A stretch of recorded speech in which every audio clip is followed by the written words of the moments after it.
যাকে নিজের জীবন থেকে দূরে সরিয়ে রাখতে চেয়েছিলেন, একদিন হঠাৎ তাকেই অন্য কারো পাশে দেখে বুকের ভেতর অসহ্য কষ্ট জমে উঠল।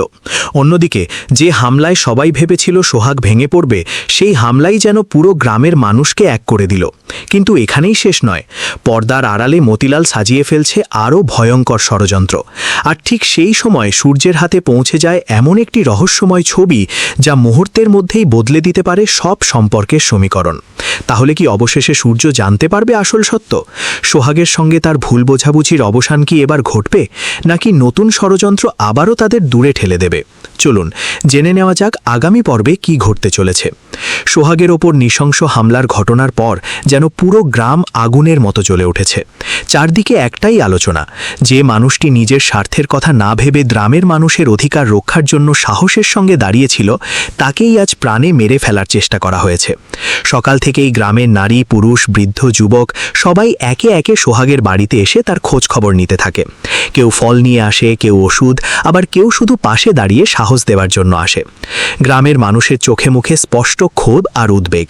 সবাই এক বাক্যে বলতে থাকে, সোহাগ যদি আমাদের জন্য লড়াই না করত, তাহলে হয়তো আজ এই হামলার শিকার হতো না। এদিকে গ্রামের প্রবীণরাও আর চুপ করে থাকার পক্ষে নন।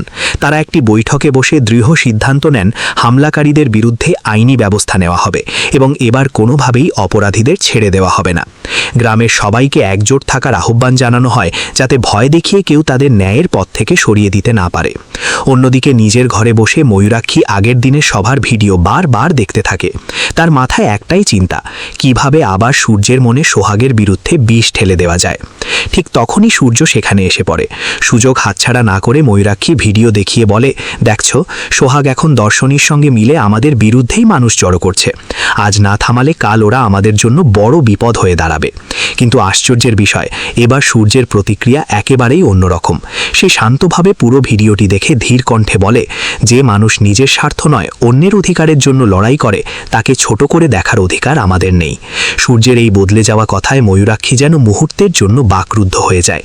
সে বুঝতে পারে সূর্যের মন আগের মতো আর তার নিয়ন্ত্রণে নেই। এদিকে মতিলাল খবর পায়, হামলার পরেও গ্রামের মানুষ আগের চেয়ে আরও বেশি করে সোহাগের পাশে দাঁড়িয়েছে। এই সংবাদ শুনে তার রাগ যেন কয়েক গুণ বেড়ে যায়।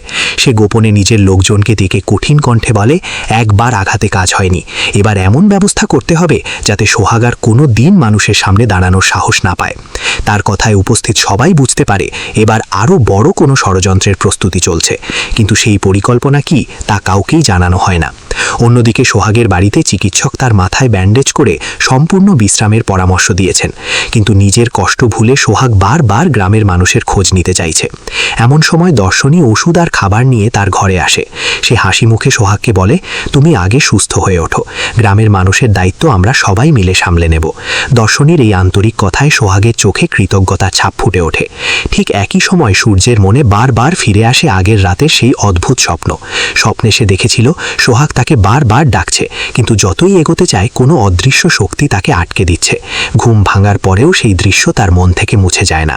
বুকের ভেতর অদ্ভুত অস্থিরতা নিয়ে সে কোনো কিছু না ভেবেই সোজা সোহাগের গ্রামের বাড়ির উদ্দেশ্যে রওনা দেয়।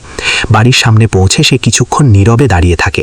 ভেতরে তাকিয়ে দেখে দর্শনী খুব যত্ন করে সোহাগকে ওষুধ খাইয়ে দিচ্ছে, আর সোহাগও দুর্বল হাসিতে তার সঙ্গে কথা বলছে। সেই দৃশ্য দেখে সূর্যের বুকের ভেতর যেন হঠাৎ করে তীব্র যন্ত্রণা জেগে ওঠে। সে বুঝতে পারে, এতদিন যাকে ভুলে থাকার চেষ্টা করেছে, আজ তাকে অন্য কারো পাশে দেখে নিজের মনকে আর সামলাতে পারছে না। ভালোবাসা যে এখনও তার হৃদয়ে জীবন্ত, তা সে আর অস্বীকার করতে পারে না। নীরবে ফিরে যেতে উদ্যত হতেই সোহাগের চোখ দরজার দিকে পড়ে। মুহূর্তেই দুজনের চোখ পড়ে যায়। কয়েক সেকেন্ডে সেই নীরব দৃষ্টি বিনিময়ে যেন হাজারো না বলা কথা লুকিয়ে থাকে। কিন্তু অভিমান আর ভুল বোঝাবুঝির দেয়াল তখনও অটুট। সূর্য কোনো কথা না বলেই ঘুরে চলে যেতে থাকে। সবকিছু লক্ষ্য করে দর্শনী ধীরে বলে, তোমাদের দুজনের মনেই এখনও একে অপরের জন্য জায়গা আছে, শুধু কেউ আগে এগিয়ে এসে কথাটা বলতে পারছে না। দর্শনীর এই কথায় সোহাগের চোখ ভিজে ওঠে। সে কিছু বলতে চাইলেও নিজের আবেগকে চেপে রেখে নীরব থাকে। এদিকে ডিনা খবর পায় যে সূর্য গোপনে সোহাগের বাড়িতে গিয়েছিল। এই সংবাদ শুনে সে ভীষণ উদ্বিগ্ন হয়ে পড়ে। সে দ্রুত ময়ূরাক্ষীর কাছে গিয়ে বলে, যদি সূর্য আবার সোহাগের কাছে ফিরে যায়, তাহলে আমাদের এতদিনের সব পরিকল্পনা মুহূর্তেই ভেস্তে যাবে। ময়ূরাক্ষীও বুঝতে পারে পরিস্থিতি ধীরে ধীরে তাদের হাতের বাইরে চলে যাচ্ছে। ঠিক তখনই তখনই অন্যদিকে মতিলাল গোপনে হামলাকারীদের সঙ্গে দেখা করে জানতে চায় কেন কাজ পুরোপুরি শেষ করা যায়নি।